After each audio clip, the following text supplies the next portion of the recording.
Imagine um lugar onde não há mais esperança, onde o tempo não corre e o sofrimento nunca termina. Um lugar de trevas, de pranto, de vazio absoluto. Será que esse lugar realmente existe? Ou seria apenas uma lenda contada para assustar os fracos e controlar os crédulos? Muitos hoje riem dessa ideia. Dizem que o inferno é metáfora, um mito ultrapassado, um conto antigo. Mas e se eles estiverem errados? E se o inferno for real, e cada alma injusta nesse exato momento estiver rumando para um destino eterno, mesmo sem saber? Neste vídeo, vamos mergulhar nas profundezas da Bíblia, vasculhar os ecos da história e até mesmo ouvir o que a ciência moderna relutantemente admite. Então prepare-se, porque o que você vai ouvir agora pode perturbar sua lógica e estremecer sua alma. O inferno existe mesmo? Ou é só invenção? A resposta pode mudar o rumo da sua eternidade. Meu nome é Léo Ferreira, sou teólogo de linha reformada e te convido a ficar até o final deste vídeo, porque hoje vamos mergulhar em fatos bíblicos, históricos e evidências que podem transformar completamente a forma como você enxerga Deus, a fé cristã e o propósito da sua existência. Não é só informação, é revelação que pode mudar a sua vida. Então já dê aquele like e vem comigo nessa arca. Você está no Entre Letras e Espírito. Começando então pelos aspectos bíblicos. Primeiro, para quem é cristão e crê na Bíblia como a verdadeira palavra de Deus, não há escapatória e nem espaço para relativismo. O inferno é, biblicamente, uma realidade sólida, clara, inegociável e, sim, assustadora. O próprio Jesus Cristo nos falou e alertou mais vezes sobre o inferno do que sobre o próprio céu. Em Mateus 10, 28, Jesus adverte: não temam os que matam o corpo e não podem matar a alma. Temam antes aquele que pode destruir no inferno tanto a alma como o corpo.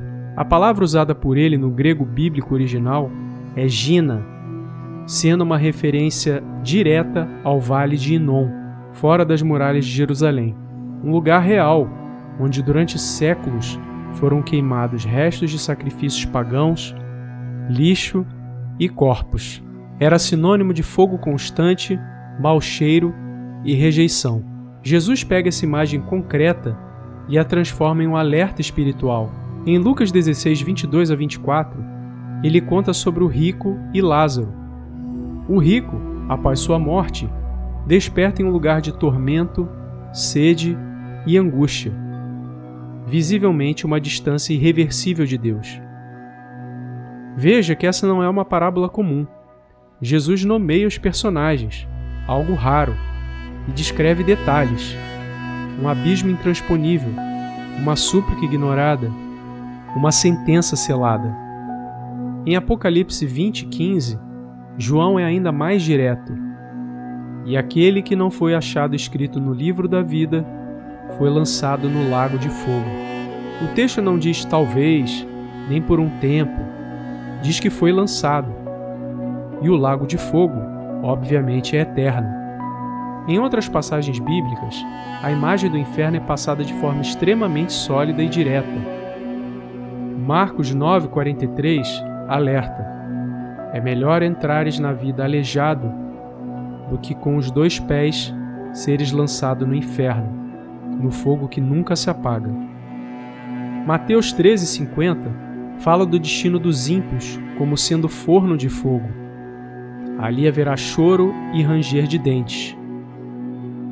Em 2 Tessalonicenses, Paulo confirma: os quais sofrerão penalidade de eterna destruição, banidos da face do Senhor e da glória do seu poder. Então perceba, o inferno não é só um lugar de dor, é um lugar de separação eterna da presença de Deus, o que por si só já seria o maior tormento da alma.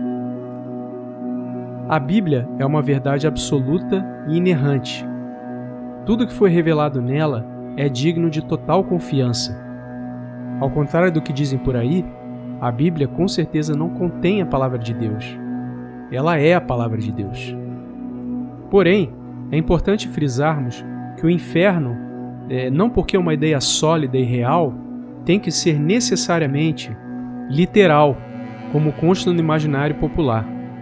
O uso dessas figuras que apresentamos até aqui, como forno, enxofre, fogo eterno, lago de fogo, podem sim ser elementos de linguagem simbólicos e representativos, uma prática comum nos textos da época, nos sermões dos profetas e até mesmo de Jesus. Deus não revelou todos os detalhes sobre isso, e isso é parte do seu plano divino. A gente tem que parar com essa mania de achar que Deus é obrigado a explicar tudo em pormenores, tintim por tintim. O cristão verdadeiro deve aceitar a revelação com temor, fé e submissão, mesmo que nela não contenha tudo que poderia matar a nossa curiosidade humana. O silêncio bíblico de Deus é soberano e intencional. A crítica a isso, no fim das contas, nasce da arrogância do homem e da pequenez da sua mente. Está sempre ansiando por coisas literais, materialistas e visíveis. No fim das contas, o que sabemos é que o inferno realmente existe. Ignorar isso, biblicamente falando, é ignorar as palavras do próprio Jesus Cristo. Nós, cristãos, acreditamos que ele nunca pecou e, por conseguinte, nunca poderia ter mentido. Mas sim, como mestre, nos alertou com amor. Agora sobre os aspectos históricos. Desde os primeiros séculos da era cristã, a existência do inferno nunca foi uma dúvida entre os grandes pensadores da fé. Justino Mártir, no II século, escrevia que os ímpios sofreriam castigo eterno e que negar isso era deturpar o próprio Evangelho. Tertuliano, um dos primeiros teólogos latinos, descrevia o inferno como um lugar de separação irrevogável de Deus, consequência inevitável da rebelião consciente do homem contra seu Criador. Agostinho de Hipona, grande intelectual da patrística, via o inferno como uma expressão da justiça perfeita de Deus.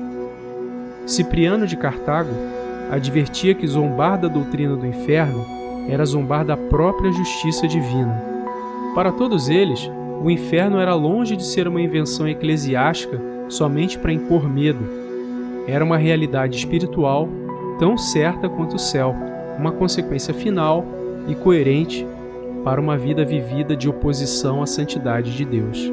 No século XIII, Dante Alighieri, mesmo não sendo um teólogo, escreveu a Divina Comédia, com base nas Escrituras e nos escritos patrísticos. Sua descrição do inferno, em 9 círculos, ainda que poética, fez ecoar nas mentes europeias a gravidade do juízo eterno, e até hoje a sua obra é lida, estudada e citada porque algo nela ressoa profundamente como o senso humano de justiça e eternidade.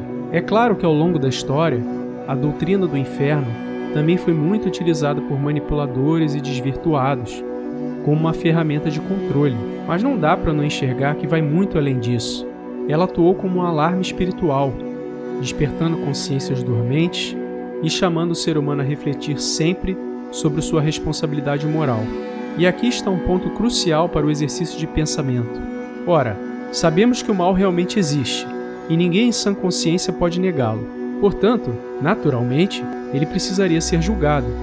Porém, se Deus é perfeitamente piedoso 100% do tempo, um Deus Nutella, como muitos dizem e acreditam por aí, sendo assim, o resultado final seria um universo sem sentido de justiça e propósito, onde, por exemplo, o alemão de bigodinho e um homem justo e bom morreriam e simplesmente deixariam de existir, sem diferença alguma no desfecho eterno para ambos. Será que isso tem bom senso e é lógico? Até mesmo filósofos e ateus convictos, como Immanuel Kant, defenderam a ideia de um tribunal moral pós-morte, porque sem justiça definitiva, a moralidade perde o sentido e a vida se torna um caos ético. Negar o inferno é negar que o mal deve ser responsabilizado. Mas uma visão cristã, histórica e até lógica aponta outro caminho. Deus vê, Deus julga Deus repara, não porque Deus é cruel, mas porque Ele é justo. E afinal, o que diz a ciência? A ciência moderna, com todo o seu avanço nas últimas décadas, produz dezenas de argumentos lineares e matemáticos que vão contra o conceito clássico de inferno. Porém, a grande realidade, e triste para muitos, é que ainda não se pode provar de forma exata e categórica a existência do céu e nem do inferno. A ciência não tem como função provar verdades absolutas, mas sim testar hipóteses de forma sistemática para confirmá-las ou refutá-las, com base em evidências. A ciência trabalha com um conceito chamado falseabilidade, proposto por Karl Popper, um dos principais precursores do pensamento científico. Em outras palavras, o fato de a ciência não conseguir provar algo não significa que esse algo não exista. Negar algo simplesmente porque não pode ser reproduzido em laboratório é limitar a realidade ao que os nossos 5 sentidos conseguem perceber. Isso é, ironicamente, uma postura anticientífica. A própria física quântica hoje reconhece a existência de dimensões que não vemos, de partículas que não tocamos e forças que não compreendemos totalmente. Isso é um dado que levanta uma pergunta desconfortável para aqueles que creem apenas na matéria e no que se pode ver e tocar. E se estivermos ignorando algo real, simplesmente porque ele não cabe nos instrumentos da ciência? Até mesmo a ciência séria não ridiculariza o que está além da explicação. Ela investiga, reconhece seus limites e muitas vezes se cala diante do mistério e diz que não foi possível provar, simples assim. Mesmo que muitos cientistas modernos rejeitem o inferno, conforme está descrito na Bíblia, nenhum estudo, nenhum experimento, nenhum argumento racional foi capaz de provar de forma conclusiva e verídica que o inferno realmente não existe. A ausência de evidência não é necessariamente evidência de ausência. E enquanto a ciência continua buscando respostas, a consciência humana segue carregando uma impressão universal de noção de certo e errado, de justiça e juízo, e de que nossas ações têm sim consequências eternas. Talvez o inferno não seja apenas uma doutrina ou uma imagem alegórica de pintura retratando Dante Alighieri, mas um reflexo invisível do que está por vir para aqueles que levam uma vida nas sombras e longe de Deus. Nós, cristãos, acreditamos que o inferno não é uma metáfora. Negar a sua existência pode até aliviar momentaneamente a consciência e facilitar um pouco a nossa vida.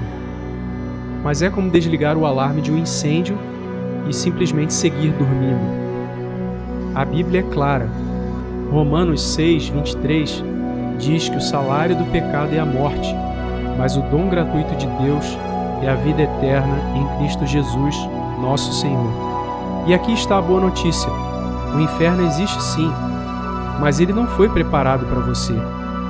Foi preparado para o inimigo e seus anjos, como em Mateus 25:41 bem nos mostra. Deus não tem prazer na morte ou no sofrimento de ninguém. Ele quer te salvar. Em 2 Pedro 3:9, vemos que o Senhor não quer que ninguém pereça, mas que todos cheguem ao arrependimento. E você não está ouvindo isso aqui por acaso, irmão. Talvez seja o último aviso, talvez seja o primeiro, mas é com certeza uma expressão do amor e da justiça de Deus te chamando para uma decisão. Jesus Cristo já fez tudo, pagou o preço, abriu o caminho e estende agora sua mão. E você, vai continuar vivendo como se nada disso fosse real? Ou vai reconhecer a urgência de se reconciliar com o Criador enquanto ainda há tempo? Como disse C.S. Lewis, um famoso escritor cristão, no final só existem 2 tipos de pessoas: os que dizem a Deus, seja feita a sua vontade, e os que ouvem de Deus, seja feita a sua vontade. A escolha é sua. Escolha a vida. Escolha a Cristo, antes que seja tarde. Se esse vídeo falou com você profundamente, curta, compartilhe e se inscreva aqui no canal Entre Letras e Espírito. Ajude-nos a espalhar a verdade para outras pessoas que precisam ouvi-la. Que a graça e a paz do nosso Senhor e Salvador Jesus Cristo esteja com você e sua família. Até o próximo vídeo.